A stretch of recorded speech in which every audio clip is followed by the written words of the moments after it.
Hi, my name is Avinoam Lerner, and I'm a hypnotherapist helping those with chronic illness and cancer heal by using an advanced mind-body model, a therapeutic model which I call immersive healing.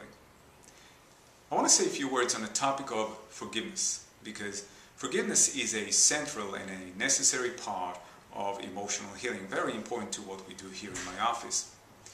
And I had a client today that asked me a very straightforward question. He asked, why should I forgive? And I have to admit that his question took me by surprise, and it took me a moment to properly answer his question, because when you think about it, forgiveness is not something that we learn, certainly not in school and not in college in that respect.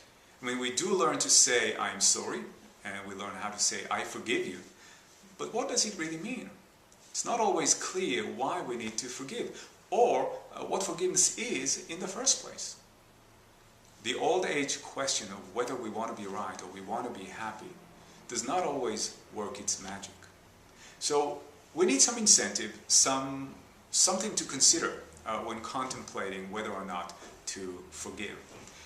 From my perspective, to forgive implies a change of heart. It conveys a change in perception and the way that I perceive what has just happened, as well as a change in behavior, the way that I interact with those involved. In that respect, forgiveness must be felt and not just spoken. And yes, it is challenging to see things in a different way. It certainly is. I'm not saying it's not. But I want you to consider the following benefits of forgiveness, what there is to be gained from this process called forgiveness, before you brush it away, before you dismiss it altogether.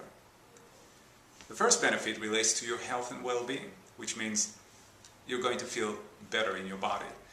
Because forgiveness has shown the capacity to relieve stress, to boost our energy levels, and to strengthen the immune system. Very important to what we do here.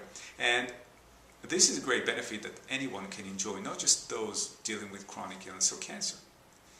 We know that holding a grudge is uncomfortable when we know that it does not feel good to dwell in anger and resentment.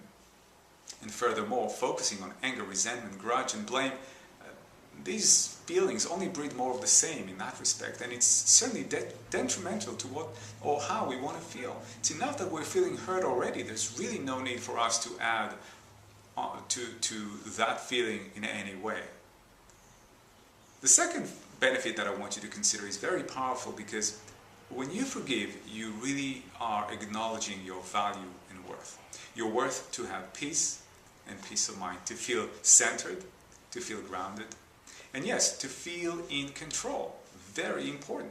Taking ownership of your life, taking responsibility for your experience, to me personally means freedom, literally, because when we acknowledge our contribution, let's say, the part that we have played in the making of this scenario, we recognize our power. The only power you or I or anyone else for that matter has, and it's the power over our minds and thoughts, what we choose to focus our attention on. Rather than give more power to the offender or whatever was offensive, we exercise our personal power and we choose and decide how we want to feel, rather than allowing them to do so. This, to me, means personal power and freedom. And this is the only way we can change reality. Because let's face it, we're not going to change what has happened. What's done is done. However, we can change our attitude toward what has happened. And the only way to change our attitude is really to look closely at our actions, our thoughts, and certainly our needs, to realize what we can learn from them so that we can move forward. Because this is how we grow as people, by moving through situations that may be challenging, and yet we'll learn from them and gain wisdom. There's different ways to go about forgiveness, certainly. The one practical way that I want to suggest here to you is to listen to a forgiveness meditation recording, such as the one I have created and can be found online at mindbody101.com. But this is just one way. Make sure you find the right one for you. I wish you a wonderful day. Choose forgiveness, choose comfort, take ownership of your experience, and live your life the way you are meant to live them, which means in peace. My name is Avinoam Lerner. Thank you so much for watching.